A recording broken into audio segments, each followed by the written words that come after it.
بسم اللہ الرحمن الرحیم۔ السلام علیکم ناظرین، حاضر خدمت ہے آپ کا میزبان عبدالقدوس راولپنڈی اسلام آباد کی تازہ ترین اپڈیٹس کے ساتھ۔ ناظرین، برطانوی آرمی چیف سر چارلز واکر کے پاکستان کے دورے کا ایجنڈا کیا ہے، اور آج GHQ میں پاکستان کے army chief general Asim Munir کے ساتھ ان کے کیا اہم مذاکرات ہوئے ہیں، یہ ایکسکلوسیو خبر ہم آج آپ کے لیے لے کر آئے ہیں۔ اس کے ساتھ ساتھ ہم آپ کو یہ بھی بتائیں گے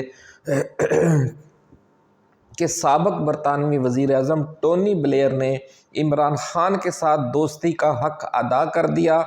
برطانوی آرمی چیف اور ٹونی بلیئر کا آپس میں اس وقت کیا رشتہ ہے، کیا تعلق ہے، اور کیا دونوں نے عاصم منیر کو کپتان سے صلح پر راضی کر لیا ہے،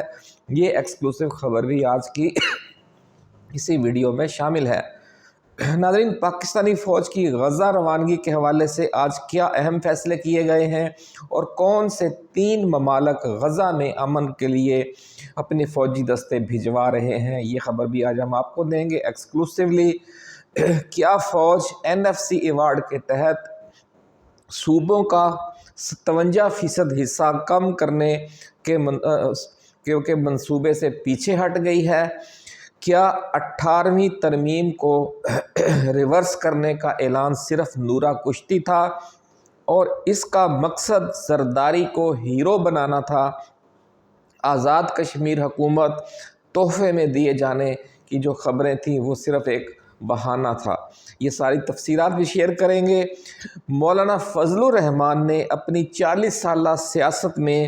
سب سے بدترین شکست کس سے کھائی ہے؟ کیا وہ ایک عورت سے ہار گئے ہیں؟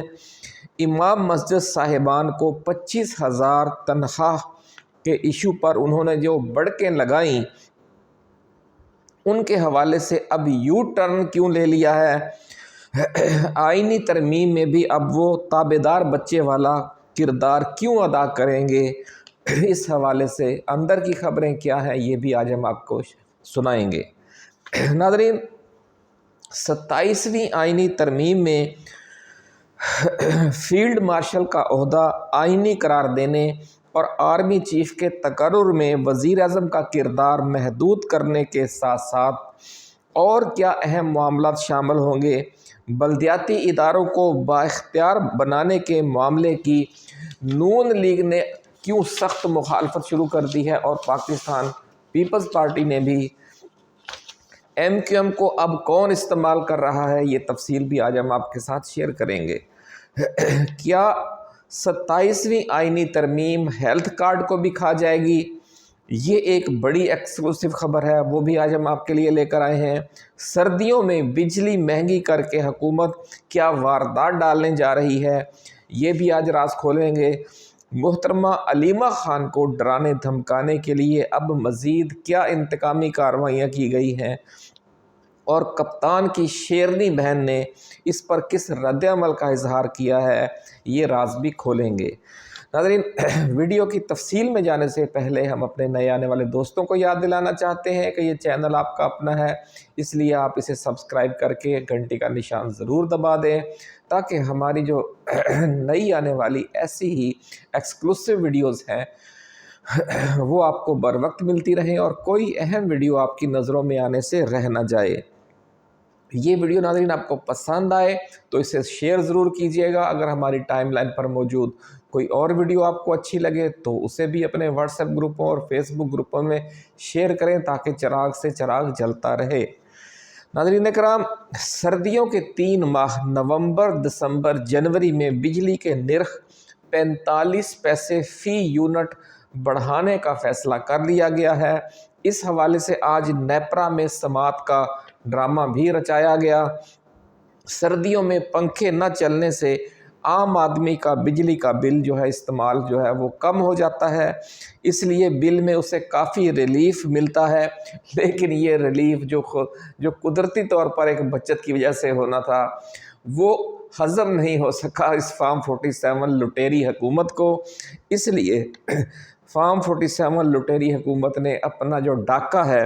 اس کا ہدف پورا کرنے کے لیے بجلی کا ریٹ ہی 45 پیسے فی یونٹ بڑھا دیا ہے۔ ایک ناظرین عمران خان تھا کہ جس نے کورونا بحران کے دوران عوام کو بجلی کے فری یونٹ دیے تھے، اور ایک یہ حکمران ہے کہ لوٹ مار کا کوئی موقع ہاتھ سے جانے نہیں دے رہے۔ ناظرین، 27ویں آئینی ترمیم کے حوالے سے آج کی سب سے بڑی خبر یہ ہے کہ فوج 18ویں ترمیم کو ریورس کر کے NFC ایوارڈ میں صوبوں کے 57% حصے کو کم کرنے کے اپنے منصوبے سے پیچھے ہٹ گئی ہے۔ فوج اور آرمی چیف اپنے اختیارات مسلسل بڑھا رہے ہیں، اور اب آپ دیکھیں گے کہ جو آرمی ایکٹ ہے اور جو فوجی سربراہوں کے تقرر کا قانون ہے، اس حوالے سے وزیر اعظم کے اختیارات کم کیے جا رہے ہیں۔ تو اس پر نون لیگ اور پیپلز پارٹی کا موقف یہ ہے کہ جناب آپ اپنے اختیارات تو بڑھائے جا رہے ہیں، چلو جو وفاقی حکومت کے اختیارات ہیں وہ آپ لیں، لیکن صوبوں کے پاس جو ہم نے اختیارات بلدیاتی اداروں کے سلب کر کے وزیر اعلیٰ اور صوبائی حکومت کو دے رکھے ہیں، وہ تو ہمارے پاس رہنے دیں، وہ تو ہم سے چھین کر آپ بلدیاتی اداروں کو نہ دیں۔ تو اس حوالے سے بڑی دلچسپ آپس میں ان کی نوک جھونک جاری ہے، اور جو آخری روز تک جاری رہے گی جب ترمیم پیش کر دی جائے گی ایوان بالا میں۔ اور اس لیے ذرائع کا کہنا ہے کہ جو وزرائے اعلیٰ اور صوبائی حکومتوں کے اختیارات ہیں اسے، اور جو وزرائے اعلیٰ اور صوبائی حکومتوں کے مالیاتی وسائل ہیں یعنی NFC ایوارڈ، ان دونوں کو بچانے میں نون لیگ اور پیپلز پارٹی والے کامیاب ہو جائیں گے۔ اور یہ صرف ان کو نمبر بنانے کے لیے یہ باتیں کی گئیں کہ جناب ہم NFC ایوارڈ میں صوبوں کا حصہ جو زیادہ کیا گیا تھا اس کو دوبارہ کم کر رہے ہیں، اصل میں یہ ایجنڈے کا حصہ نہیں تھا۔ اور اب صرف آپشن ایک رہ گیا ہے جسے آئینی ترمیم میں شامل رکھنے پر زور دیا جا رہا ہے، وہ بلدیاتی اداروں کو انتظامی اور مالیاتی حوالے سے طاقتور اور بااختیار بنانا ہے اور وفاق کے انڈر لینا ہے۔ بلدیاتی ادارے اس وقت صوبوں کے انڈر ہیں، لیکن یہ معاملہ بھی غالب امکان یہ ہے کہ پیپلز پارٹی اور نون لیگ نے ویٹو کر دیا ہے اور کہا ہے کہ وہ صوبائی حکومتوں اور وزیر اعلیٰ کے اختیارات میں کمی پر کسی صورت تیار نہیں ہوں گے۔ اس حوالے سے دباؤ بڑھانے کے لیے فوج نے اب MQM کو آگے کیا ہے تاکہ وہ دباؤ ڈالے اور ترمیم منظور کروانے کے حوالے سے MQM کو راضی کرنے کا ڈرامہ رچا کر بلدیاتی اداروں پر زرداری اور نواز شریف کو اپنے سخت موقف میں نرمی لانے پر آمادہ کریں۔ اس حوالے سے جو چپکلش ہے وہ آخری 48 گھنٹے رہ گئے ہیں۔ ان 48 گھنٹوں میں اگر MQM نے اپنی بات منوا لی تو بلدیاتی اداروں کو بھی وفاق کے انڈر لا کر ان کے اختیارات کو آئینی تحفظ دے دیا جائے گا، ان کے الیکشن کو اور اختیارات کو، لیکن یہ جو بھیل ہے وہ منڈے چڑھتی نظر نہیں آ رہی، ایسا کہنا ہے ذرائع کا۔ ناظرین، ذرائع کا دعویٰ ہے کہ NFC ایوارڈ اور بلدیاتی اداروں کی خود مختاری والا جو شوشہ ہے وہ صرف صدر زرداری اور نواز شریف کو ہیرو بنانے کے لیے ترمیم میں شامل کیا گیا تھا،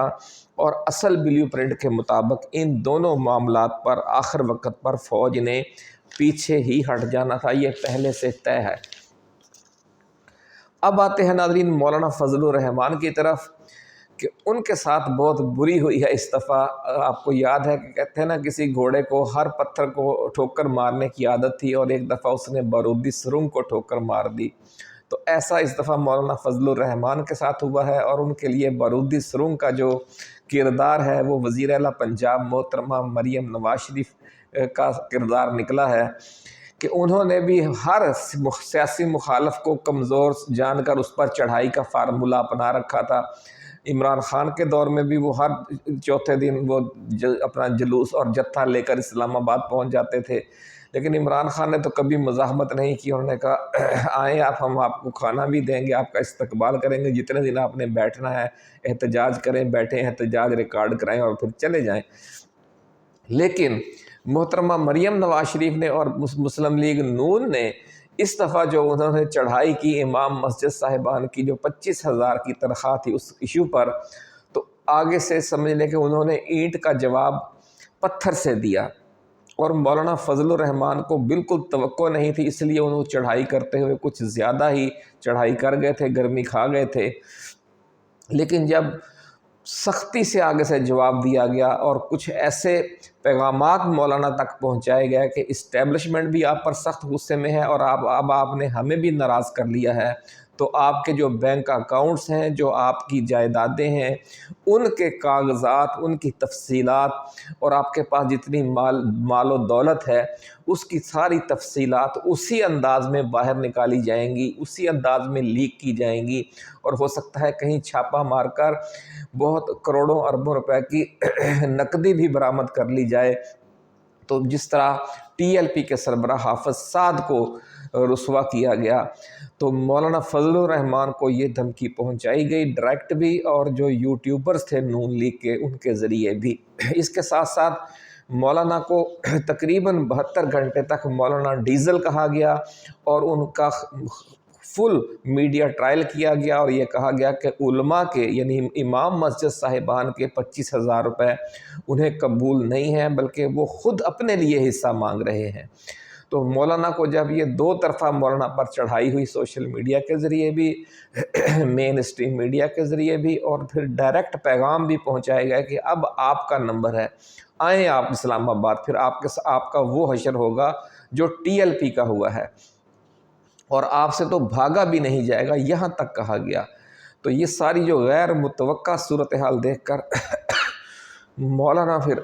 پنکچر ہو گئے، ایسا کہنا ہے ذرائع کا، اور انہوں نے سجدہ سہو کر لیا ہے، اور اب وہ نام نہیں لے رہے امام مسجد صاحبان کے ایشو کا۔ اب میڈیا ان سے سوال کر کے ان کو چھیڑتا رہتا ہے، لیکن وہ از خود اس حوالے سے کوئی بیان دینا اب نہیں چاہتے۔ بہرحال آئینی ترمیم کے معاملے پر یہ کہا جا رہا ہے کہ وہ اب اپنا مثبت کردار ادا کریں گے، کیونکہ اسٹیبلشمنٹ کی طرف سے یہ جو دھمکی انہیں دی گئی ہے کہ پھر آپ کے معاملات بھی وہ میڈیا میں لائے جائیں گے کہ آپ نے کتنا اربوں روپے بنا رکھا ہے، اربوں کے آپ کے اثاثے ہیں، بزنس ہیں، نقدی آپ کے پاس محفوظ پڑی ہے، اور نہ جانے آپ کے کیا کیا معاملات ہیں۔ تو اس لیے مولانا اب اچھے بچے بن گئے ہیں۔ یہ تازہ ترین بریکنگ نیوز تھی، وہ ہم نے آپ کے ساتھ شیئر کر دی۔ راولپنڈی کی ناظرین، انسداد دہشت گردی عدالت نے محترمہ علیمہ خان کے خلاف 26 نومبر احتجاج کیس میں 8ویں بار ناقابل ضمانت وارنٹ گرفتاری جاری کر دی ہیں۔ کیسی دلچسپ بات ہے کہ محترمہ علیمہ خان یہیں ہوتی ہیں، وہ بار بار آ کر دھرنا بھی دیتی ہیں اڈیالہ جیل کے سامنے، لیکن انہیں گرفتار نہیں کیا جاتا، اور بار بار ان کے وارنٹ گرفتاری جاری کیے جا رہے ہیں۔ اس کے پیچھے سائنس کیا ہے وہ آج ہم آپ کو بتاتے ہیں۔ عدالت میں آج ایک رپورٹ پیش کی گئی کہ محترمہ علیمہ خان کے 12 بینک اکاؤنٹس منجمد کر دیے گئے ہیں۔ عدالت نے پھر محترمہ علیمہ خان کی جائیداد اور کمپنیوں کے حوالے سے بھی رپورٹ طلب کر لی، یعنی ایک یک طرفہ کیس چلا کر محترمہ علیمہ خان کو مالیاتی حوالے سے دباؤ میں لایا جا رہا ہے۔ ان کے سارے کاروبار بند، ان کے سارے بینک اکاؤنٹس منجمد، ان کی تمام جائیدادیں فریز کر دی جائیں گی۔ اس طریقے سے عمران خان پر تو دباؤ تھا، عمران خان کی بیوی بشرا بیگم پر بھی دباؤ تھا، لیکن اب چونکہ علیمہ خان نے اسٹیبلشمنٹ کے دباؤ میں آ کر جو وہ کردار ادا کر رہی تھیں، عمران خان کی آواز بن کر باہر آتی تھیں، اس سے پیچھے ہٹنے سے انکار کر دیا تھا، اس لیے ان کے خلاف یہ انتقامی کارروائی شروع ہو گئی ہے، تیز ہو گئی۔ شروع تو بہت پہلے سے تھی، اب تیز ہو گئی ہے، اور اس کا اشارہ جاتے جاتے سابق وزیر اعلیٰ خیبر پختونخوا علی امین گنڈا پور دے گئے تھے، جس میں انہوں نے علیمہ خان کو ایم آئی کی ایجنٹ قرار دیا تھا۔ اب کہاں ہیں محترم علی امین گنڈا پور صاحب؟ آپ تشریف لائیں نا، سامنے آئیں اور ہمیں بتائیں کہ جو ایم آئی کی ایجنٹ ہے، کیا اس کے 12 اکاؤنٹس منجمد کیے جا رہے ہیں؟ اور کیا جو ایم آئی کی ایجنٹ ہے اس کی جائیداد اور کمپنیوں کے حوالے سے بھی اب رپورٹیں طلب کی جا رہی ہیں؟ اور آپ کسی کے بھی ایجنٹ نہیں ہیں، لیکن آپ کا تو ایک چھوٹا سا وہ شراب برآمدگی والا کیس بھی جو شہد تھا بعد میں شہد بن گیا تھا، اس کے حوالے سے بھی کوئی آپ کے خلاف فیصلہ نہیں آیا، نہ آپ کے کوئی اکاؤنٹ منجمد کیے گئے ہیں۔ آپ پر بھی ڈھیر ساری ایف آئی آرز ہیں، آپ پر بھی ڈھیر سارے کیسز ہیں، نئے کیسز بھی بنائے جا سکتے ہیں، آپ کو تو کوئی کچھ نہیں کہہ رہا۔ اور جس علیمہ خان کے بارے میں آپ کہتے تھے کہ وہ ایم آئی کی ایجنٹ ہے ملٹری انٹیلیجنس کی، اور یہ بات کہہ کر آپ کی دیدہ دلیری کی انتہا یہ ہے کہ آپ نے یہ بات جا کر اس کے بھائی عمران خان کو بتائی، اور آپ کو تھوڑی بہت بھی شرم نہیں آئی کہ میں ایک 100% جھوٹا الزام لگانے جا رہا ہوں، اور اب یہ جو ان کے اکاؤنٹس منجمد ہو رہے ہیں، ان کے خلاف جو انتقامی کارروائیاں ہو رہی ہیں، انہوں نے بھی آپ کے ان الزامات کو جھوٹا ثابت کر دیا ہے۔ تو کہتے ہیں نا کوئی شرم ہوتی ہے، کوئی حیا ہوتی ہے، آپ اسی لیے آپ باہر نکلنے سے بھی کتراتے ہیں، آپ خود پی ٹی آئی کے اجلاسوں میں بھی جانے سے کتراتے ہیں، کیونکہ آپ کو شرم آتی ہے کہ آپ نے کس طریقے سے پی ٹی آئی کا میر جعفر اور میر صادق بن کر اس جماعت کے ساتھ جو سلوک کیا، اور آخر وقت تک سمجھنے کہ آخر وقت میں بندہ جاتے ہوئے اپنے گناہوں کو دھونے کی کوشش کرتا ہے، لیکن علیمہ خان پر اتنا سنگین الزام لگا کر کے وہ ایم آئی کی ایجنٹ ہیں، اس کی سہولت کار ہیں، اس کی مخبر ہیں، آپ نے اس طرح کا الزام لگا کر علیمہ خان پر اور عمران خان کے سامنے جا کر کتنا اذیت دکھ پہنچائی آپ کے اپنے قائد کو، اس کی فیملی کو۔ تو یہ آپ کے لیے اتنا ہی کافی ہے کہ اتنی نہ بڑھا پاکیے دامہ کی حکایت، اتنی نہ بڑھا پاکیے دامہ کی حکایت، دامن کو ذرا دیکھ ذرا بندے کبا دیکھ۔ آپ اپنی منجی تھلے ڈانگ پھیرے مہربانی کر کے۔ ناظرین اکرام، بہت خوفناک خبر ہے کہ جو وفاق کے حوالے محکمے کیے جا رہے ہیں، ان میں محکمہ صحت بھی شامل ہے۔ اگر صوبوں سے محکمہ صحت لے کر وفاق کو دے دیا گیا تو آپ یوں سمجھ لیں کہ جو ہیلتھ کارڈ ہے وہ بھی اس ترمیم کی نظر ہو جائے گا، اس ترمیم کی بھینٹ چڑھ جائے گا، کیونکہ پی ٹی آئی کی خیبر پختونخوا حکومت نے عوام کو جو علاج کی سہولت دے رکھی ہے، جو اس سے پہلے 3.5 سال پنجاب کے عوام کو بھی حاصل رہی پی ٹی آئی کے دور حکومت میں، وہ پھر ختم ہو جائے گی، کیونکہ وفاق کے پاس تو پہلے ہی پیسے نہیں ہیں، وہ این ایف سی ایوارڈ میں اپنے لیے زیادہ حصہ مانگ رہا ہے، اور اگر ہیلتھ کا شعبہ وفاق کے پاس چلا گیا، جہاں پر خرچہ ہی خرچہ ہے، اتنے ہسپتال ہیں، اخراجات بے پناہ ہیں، تو پھر کیا ہوگا؟ اب یہی بہت بڑا ڈاکہ مارنے کا منصوبہ ہے محکمہ تعلیم پر اور محکمہ صحت پر، کہ یہ ایسے 2 محکمے، اور ایک محکمہ بہبود آبادی پر، کہ اگر این ایف سی ایوارڈ کے تحت براہ راست وفاق کے پاس آپ پیسے زیادہ نہیں دیتے تو 2-3 وزارتیں اس کے حوالے کر دی جائیں، تاکہ ان وزارتوں کی آڑ میں بہت سے اربوں خربوں روپے وفاق کے پاس آئیں، اور پھر وفاق ان پر کٹ لگا دے، ہسپتالوں کو بھی پرائیویٹ کر دے، اس کو کہتے ہیں آؤٹ سورس کر دے، اور جو تعلیمی ادارے ہیں وہ تو پنجاب حکومت بڑی تیزی سے پرائیویٹ کر رہی ہے، پھر وفاق 4 صوبوں میں سرکاری اسکولوں کو پرائیویٹائز کرنا شروع کر دے گا، ان کو پھر بیچنا شروع کر دے گا، اور یہ بہت بڑا اثاثہ ہے۔ تو اس طریقے سے اپنے مالیاتی وسائل بڑھانے کے لیے جو 2 آخری سہولتیں سرکار کی طرف سے عوام کے لیے رہ گئی تھیں، یعنی ایک صحت کی سہولت اور یعنی علاج کی سہولت اور ایک تعلیم کی سہولت، وہ بھی اب خطرے میں پڑ گئی ہیں اس 27ویں آئینی ترمیم کی وجہ سے۔ اب دیکھنا یہ ہے کہ جب یہ مسودہ سامنے آتا ہے، سینٹ میں کل پیش کیا جائے گا، تو اس میں سے کیا برآمد ہوتا ہے۔ ناظرین، برطانوی آرمی چیف سر چارلز واکر نے آج جی ایچ کیو کا دورہ کیا، ان کے ساتھ ان کی ٹیم کے لوگ تھے۔ پاکستان کے army chief general Asim Munir نے ان کے ساتھ تفصیلی مذاکرات کیے، تصویر آپ نے تھم نیل پر دیکھ لی ہوگی، مختلف جو جرنیل ہیں وہ بھی آرمی چیف کے ساتھ بیٹھے ہوئے ہیں۔ دونوں ممالک کے جو کی فوجی قیادت ہے، انہوں نے گفتگو کی بڑی تفصیل سے۔ ذرائع کا جو کہنا ہے، کیونکہ آفیشیل بیان تو اس وقت تک جاری نہیں کیا گیا جب ہم یہ ویڈیو تیار کر رہے ہیں، ذرائع کا یہ دعویٰ ہے کہ غزہ کے حوالے سے بڑی تفصیلی گفتگو ہوئی ہے، غزہ امن جو فوج بھیجی جائے گی۔ ذرائع کا یہ دعویٰ ہے کہ جو 3 ممالک ہیں وہاں فوج بھیج رہے ہیں، ان میں ایک پاکستان ہے، دوسرا آذربائیجان ہے، اور تیسرا انڈونیشیا ہے۔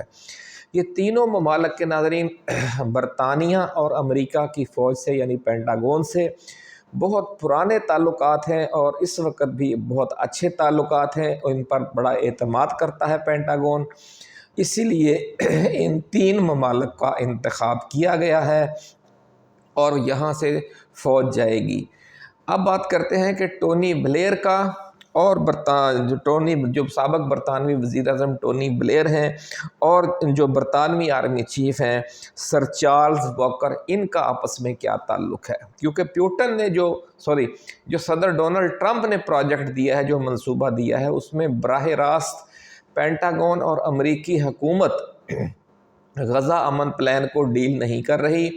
بلکہ یہ ساری جو ذمہ داری ہے یہ برطانیہ کے ذمہ لگائی گئی ہے۔ سابق برطانوی وزیر اعظم ٹونی بلیئر اس سارے پروجیکٹ کے نگران ہوں گے، اور جو برطانوی آرمی چیف ہیں وہ ان کو اس حوالے سے ٹوٹل جو اسسٹنس ہے وہ مہیا کریں گے۔ اور جو ممالک، چونکہ نہ برطانیہ کی فوج نے وہاں جانا ہے، نہ امریکہ کی فوج نے وہاں جانا ہے، فوج تو 3 ملکوں کی یعنی پاکستان کی، آذربائیجان کی اور انڈونیشیا کی وہاں جائے گی۔ تو اس حوالے سے اب جو برطانوی آرمی چیف ہیں وہ وزیر اعظم ٹونی بلیئر کے ساتھ مستقل رابطے میں رہیں گے اگلے 5-10 سال تک۔ اربوں ڈالر کے وہاں پہ وسائل استعمال ہوں گے، اور یہ بہت بڑا پروجیکٹ ہے جس سے پاک فوج بھی مستفید ہوگی، پاکستان کے جو جرنیل ہیں وہ بھی مستفید ہوں گے، اور آرمی چیف بھی۔ تو اس لیے اس نئے پروجیکٹ کی وجہ سے اب سابق وزیر اعظم ٹونی بلیئر کے ساتھ پاکستان کے آرمی چیف اور جرنیلوں کے بھی بہت سے معاملات وابستہ ہونے جا رہے ہیں۔ اور سب سے بڑی بات یہ ہے کہ جو سابق وزیر اعظم برطانیہ کے ٹونی بلیئر ہیں وہ عمران خان کے بہت پرانے دوست ہیں، 30-40 سال پرانے دوست ہیں، اور ذرائع کا یہ کہنا ہے کہ اس بار جب آئے ہیں برطانوی آرمی چیف سر چارلز واکر، تو انہوں نے عمران خان کے حوالے سے بھی بات کی ہے آرمی چیف سے، اور انہیں راضی کرنے کی کوشش کی ہے کہ وہ انہیں رہا کر دیں۔ ذرائع کا دعویٰ ہے کہ آرمی چیف نے اس حوالے سے کچھ مثبت رد عمل کا اظہار کیا ہے، لیکن یہ معاملہ جوں آگے بڑھے گا، اس میں آپ کو پتہ ہے بہت بڑے پیمانے پر مفادات ہیں، تو ٹونی بلیئر کا جو اثر و رسوخ ہے پاک فوج پر وہ بھی خاصا بڑھ جائے گا، اور پھر جو عمران خان کے ساتھ ان کی دوستی ہے اس کا حق ادا کرنے کے لیے ان کے پاس بڑا اہم موقع ہوگا۔ تو یہ صورتحال ہے۔ ٹرمپ نے بھارت کے جو تباہ شدہ طیارے ہیں ان کی تعداد بڑھا کر 7 سے اب 8 کر دی ہے، اور یوں سمجھ لیں کہ خطے کی صورتحال جو ہے وہ مزید کشیدہ ہو سکتی ہے، کیونکہ بھارت کو بار بار یہ احساس دلایا جا رہا ہے کہ آپ بالکل نکمے نااہل ہیں، اور آپ کے پاس جو فوج ہے وہ کسی کام کی نہیں ہے، اور اپنی عزت بڑھانے کے لیے، عزت برہمن بچانے کے لیے انہیں ایک بار پھر پاکستان پر حملہ آور ہونے کی ترغیب دی جا رہی ہے۔ جو بڑی طاقتیں ہیں انہوں نے اپنا اسلحہ بیچنا ہوتا ہے۔ F-21 F-21 جو طیارے ہیں، F-16 کی جو جدید شکل ہے، امریکہ وہ بھارت کو بیچنا چاہ رہا ہے، اسی لیے وہ طیارے گرنے کا بار بار ٹرمپ ذکر کرتے ہیں، اور تاکہ جو انڈیا ہے وہ مجبور ہو کر اس سے طیارے خریدے۔ اس حوالے سے جو ڈیولپمنٹس ہوں گی وہ ہم آپ کے ساتھ شیئر کریں گے۔ اپنا خیال رکھیے گا۔ اللہ حافظ۔ پاکستان زندہ باد۔